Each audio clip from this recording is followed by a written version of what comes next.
Hello everyone, I'm Dr. Anuj Chawla. I'm a foot and ankle specialist working at CK Birla Hospital, Gurgaon. तो आज हम बात करने वाले हैं कि if you twist your ankle or what we call if you sustain an ankle sprain, तो क्या इमीडिएट ट्रीटमेंट करना चाहिए और कब डॉक्टर को कंसल्ट करना चाहिए। सो फर्स्ट ऑफ ऑल, आप एंकल ट्विस्ट कब करते हैं? जब हम थोड़ा सा चल रहे हैं एक अनइवन सरफेस पे, या फिर if you are playing sports which involve a lot of pivoting activities, for example badminton, squash या फिर सॉकर। और कई बार आपकी एंकल में जनरली थोड़ी कमजोरी होती है when you walk for a long distance and you don't see a step और you don't see anything which is uneven, उसकी वजह से भी आप एंकल ट्विस्ट कर सकते हैं। तो जब भी आप एंकल ट्विस्ट करते हैं and then you hear a sudden snap और sometimes you are not able to walk, अगर कुछ भी ऐसा है तो it is always advisable that immediately you should consult a nearby orthopaedic specialist.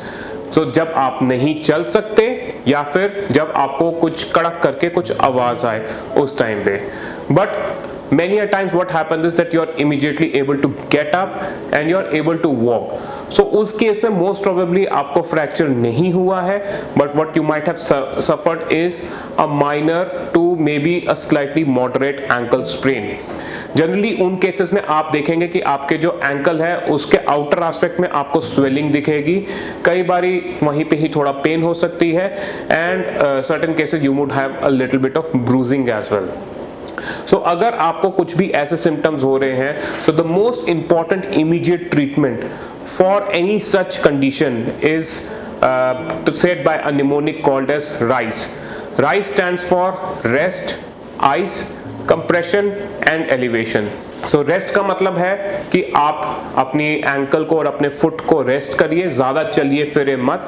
इसका मतलब ये नहीं है कि आप 24/7 ऊपर बैठे रहें, but yes only to do basic activities जैसे कि टॉयलेट जाना, बाथरूम जाना, इन सब के लिए आप चल फिर सकते हैं, but most of the time you have to keep yourself on the bed और on a chair. Ice, so doing ice packs कितना फ्रीक्वेंटली करना चाहिए? I would say if you have a severe swelling you should do it at least for 20 minutes and try to do it 3 to 4 times in a day. Ice जो है उस area को नम करने के अलावा कूलिंग डाउन इफेक्ट से वहां पे ब्लड सप्लाई जो आ रही होती है उसको रोकती है, and that also helps in better healing and reduction of swelling.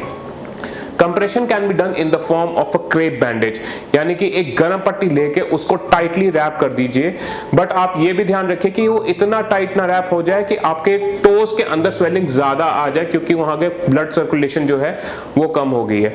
So compression itself also helps in healing by reducing the inflow of the blood and promoting the outflow of the blood from the injured area. And last but not the least is an elevation.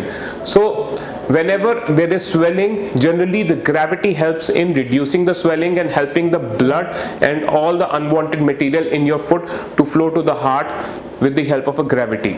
So हमारे को elevation करना बहुत जरूरी है इन cases में।